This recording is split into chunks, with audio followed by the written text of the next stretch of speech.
Good morning. খাবার তো দেখতেই পেলে টুকটুক করে জোগাড় করছিলাম, এদিকে বসেও দিয়েছিলাম, তো সেটা সম্পূর্ণ কমপ্লিট হয়ে গেছে, নিয়েও ফেলেছি। এই হচ্ছে খাবার। এই যেখানে দুটো খেজুর নিয়েছি, আর একটা ডিম, আর একটা একটু ছোটো যেটা এই প্লেটটি দেখতে পেলে সেটা হলো দীপবাবুর, এটা দীপ খাবে। আর আমি আর প্লেট ধুতে ইচ্ছে করলো না, ছোটোখাটো যা প্লেট ছিল কালকের মধ্যেই সমস্ত কিছু এঁটো হয়ে গেছে, মানে কালকে যা ঢাকাঢুকির ব্যাপার ছিল ওই ঢাকতে ঢাকতেই চলে গেছে, বুঝলি তো। হাতে তো সেরকমভাবে আর কটা দিন ধরে বাসন দেওয়া হচ্ছে না, তো ওইভাবেই জল দিয়ে ধুয়ে সুন্দর করে ওইভাবেই রেখে দিচ্ছি বেসিনে। তো এই যে খাওয়া দাওয়া শুরু করবো, আর আমি এই থালাতেই নিয়ে ফেললাম। আবার প্লেট ধুবো, সেই একই ব্যাপার। দেখলাম যে থালাটা যখন এঁটো মানে আমি কাজে লাগিয়ে ফেলেছি, তো সেই ঠিক আছে, একটু ছোটো জায়গা লাগতো, সেটা আমি বড় জায়গা নিয়ে ফেলেছি। চা করে নিয়েছি, এই যে এখানে রয়েছে চা, এখন চা দিয়ে এখন খাবারটা খাই। আর ঘরে ওই স্টাডি টেবিলে কালকের দুধের গ্লাসও পড়ে আছে, একটা বাটিও পড়ে রয়েছে। ওই দুধের গ্লাস আর বাটি নিয়ে না একেবারে ঘরে চলে গেছিলাম লাইট টাইট বন্ধ করে, আর বাইরে বেরোয়নি। হ্যাঁ, উঠেছি বাথরুমের জন্য, কিন্তু সেটা আর খেয়াল ছিল না যে ওটা নিয়ে বেসিনে রেখে দিই, শুকিয়ে গেছে। কিন্তু ফ্যান চালিয়ে ঘুমাতে হচ্ছে, নাহলে তো সেই একদম 12টা বেজে যাচ্ছে ফ্যান না চললে। সেই দুপুর আমার দুপুর তো হয় সেই 4টের সময়, কোনো সময় হয় 3টের সময়। তো ফ্যান না চালালে না থাকা যাচ্ছে না। আর রাত্রে তো বুঝতেই পারছো সব দিক বন্ধ, তো ফ্যান তো অবশ্যই চালাতেই হবে। তো এই আর কি। হুলের জন্য দুটো ডিম সেদ্ধ রেখে দিয়েছি বাটিতে, ওকে পরে খাওয়াবো, যেহেতু ও বিস্কিট খেয়েছে, এখনও তো খাওয়াবো না।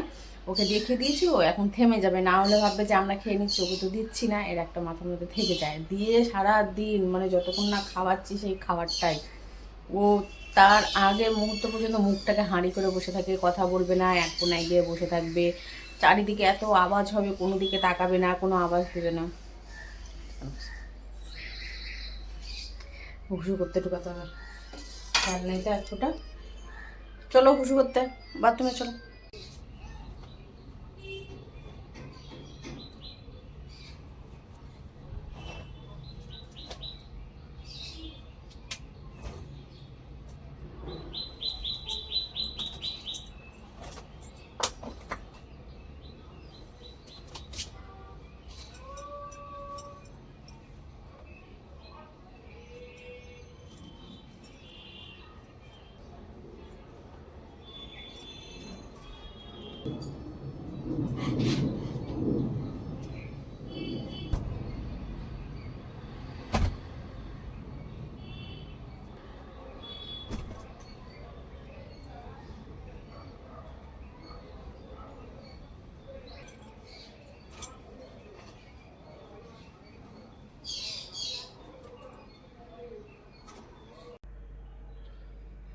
এখন আসলাম সেই লাস্ট মনে হয় ওই বাইরে বেলকানি দড়িতে যে কাপড়গুলো ছিল সেই কাপড়গুলো দেখতে পেয়েছো, ওখানে আমি রাখতে বলেছি কাপড়, কেন বাইরে থেকে সারা দিন কী করে পরে সে রাত্রেবেলা বাড়ি আসছে বা বিকেল সন্ধ্যের দিকে বাড়ি আসছে, আর কাঁচা জামা কাপড় পরে রেখে দিচ্ছে। তাই আমি হচ্ছে তুমি বাইরে দড়িতে রাখতে, তো সেগুলোকে আমি ভাঁজ করে সুন্দর করে গুছিয়ে রাখলাম। আর তারপরে আসেনি, তারপর অনেকগুলো কাজ হয়েছে, চাদর ওঠানো, ভেজানো, কাচা, মেলা, ঘর মোছা। মপটা দিয়ে না ঠিক করে ঘর মোছা যাচ্ছে না, ওই যে ভেঙে গেছে। মানে যখন যেভাবে যাই, ছোট্ট টুনটুনি পাখি কালো আর ব্লু সাইন করছে, দিয়ে বাড়ি আসি তখনই দেখি কিছু না কিছু একটা ভাঙচুর। তো যে মপটা ঘুরাচ্ছি, বালতিই বলছি আমি, জানি না ওটাকে কী বলে, মপ তো সেই লাঠিটাকে হয়তো বলছে নাকি। তো দেখছি ওটা ভাঙা। আর মপটা তো যখন অর্ডার দিয়েছিলাম তো 7 দিন পর থেকেই প্রবলেম দিতে শুরু করেছিল, তো তাও চলছিল, ওটা চলছে ওইভাবে, একটু আস্তে আস্তে করে করলে চলে। তো 7 দিন আগে হলে কী হতো, আমি ওটা চেঞ্জ করতে পারতাম, তো কিছু করার নেই। হাত দিয়ে ঘর মুছতে হচ্ছে, ওদিক দিয়ে ঠিক আছে, ঘর মপের থেকে বেশি ভালো পরিষ্কার হচ্ছে। শীতের যত যাবতীয় কিছু ছিল, টয়লেটটা দেখতে পাচ্ছ কিনা জানি না, ওই যে বালতির ওই কোণাটাতে দেখো, ওই চাদর, এই দুটো শুকিয়ে গেছে, তো উঠিয়ে নিয়ে আসলাম। আর একটা চাদর ছিল, তো সেই চাদরটা ডবল করেছিল, ওটাও যদি একভাবে মানে টানা খুলে মেলা হতো তাহলে শুকিয়ে যেত, তো সেটাকে একদম পুরো খুলে মেলে দিয়ে আসলাম। আর বালিশের ওয়ারগুলো রোদে দিলাম না, এমনিতেই বালিশের ওয়ারগুলোর রঙগুলো একটু হালকা হয়ে এসছে, এবার অত রোদে যদি দেওয়া যায় তাহলে একদম চলে যাবে। তো বেলকানি দড়িতেই দিয়ে দিয়েছি আমি, ওগুলো সারাদিনের যা বাতাস আছে রোদের তাপ আছে শুকিয়ে যাবে। আর যে হুড়োহুড়ি নেই যে হ্যাঁ লাগবেই, সেরকম কোনো কিছু নেই। বিছানার চাদরও পাতবো, সাদা চাদর পাতবো না সেটাই ভাবতে হবে। সাদা চাদর না পাতলে আবার কোন চাদর পাতবো, কোন চাদরই বা আছে। ওই একটা কমলা কালারের চাদরটা, খেঁচটা চাদরটা ওটা আছে, ওটা হয়তো পাততে পারি। তবে রাতে কি তেঁতুল নিয়ে এসেছিলাম, তেঁতুল নিয়ে এসেছি, তারপরে ফেস ওয়াশ নিয়ে এসেছি লোটাসের। লোটাসের মনে হয় দাম কমে গেছে ফেস ওয়াশের, 147 টাকা দাম নিয়েছে, যেখানে 295 টাকা দাম আছে। কালকে সমস্ত খাবারই রয়ে গেছে, তো আর খাবার কিছুই করছি না। সকালে ডিম সেদ্ধ খাওয়া হয়েছে, কিন্তু আমি আবার ডিম সেদ্ধ করবি, অল্প ভাত আছে সে ভাতটা বার করে নিলাম, দিয়ে না এক জায়গাটা খাওয়া হয়ে যাবে না, থেকে যায় ভাত।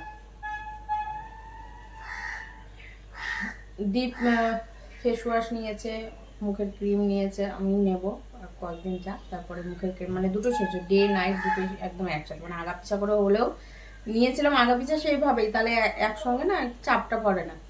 তো যাই হোক, ওটা গিয়ে আবার পরে নিয়ে আসবো, সানস্ক্রিন নিয়ে আসতে হবে।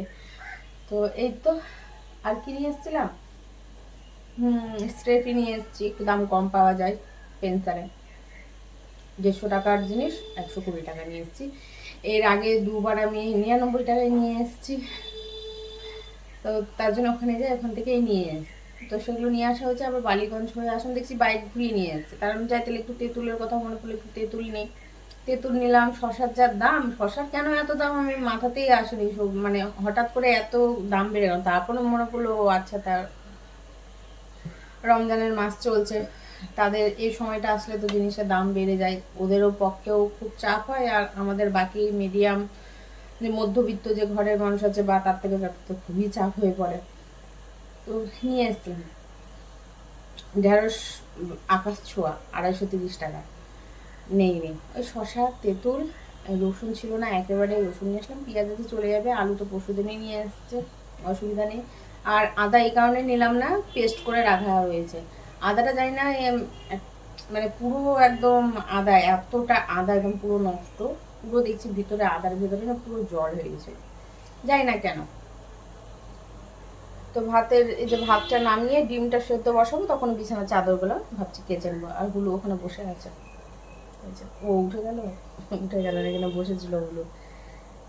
লেবু দিয়েছিলাম মাথাতে, অনেকটাই খুশকি কম, অনেকটা রক্ষে পেয়েছি, বাপরে বাপ কি বলবো, ভালোই রক্ষে পেয়েছি খুশকি থেকে।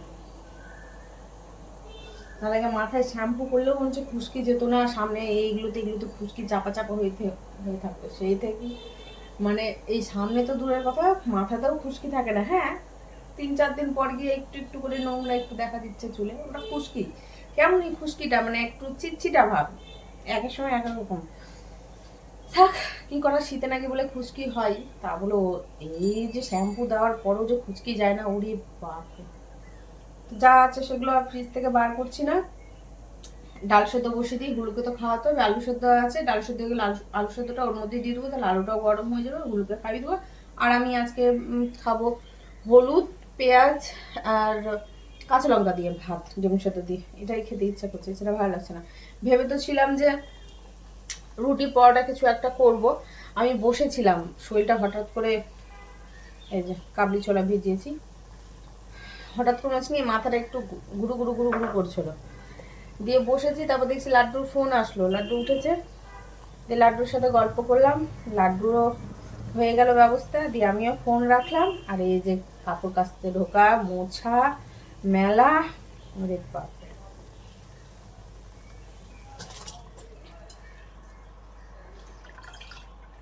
পোলাও করতে হবে একদিন, আতপ চাল নিয়ে এসছি, গোবিন্দভোগ নিয়ে এসেছি, আতপ চাল আর গোবিন্দভোগ দুটো আলাদা রকম আছে।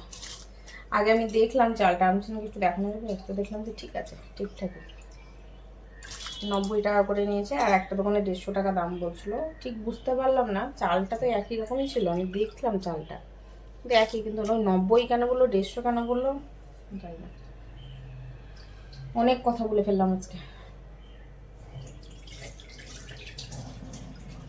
ঠিকঠাক করে ব্লগ দিচ্ছি না বলো তোমাদের, কি জানি কেন কি হয়েছে, যখনই দিতে যাই তখনই ভালো লাগে না, মনে হচ্ছে কে আটকে নিচ্ছে হাতটাকে, মনে হচ্ছে দিস না দিস না দিস না, এরকম বলছে মনে হচ্ছে, কেমন যেন লাগে দাওয়াটা, আগে এরকম ছিল না।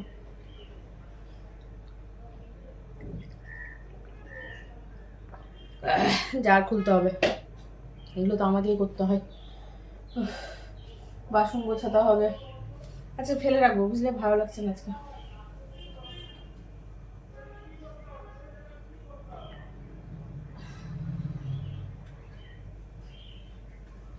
সব দিন তো সমান যায় না বলো, ঘুম তো ঠিকঠাক হয়েছে, তাও কেন যে এমনটা হলো। চলো অনেক কথা বলে ফেললাম আজকে, চুলটা শুকোক, তারপরে ও চিরুনি দুটো পরিষ্কার করতে হবে, দেখছো, চিরুনিটা পরিষ্কার করে না, চুল আঁচড়ানো যাবে না।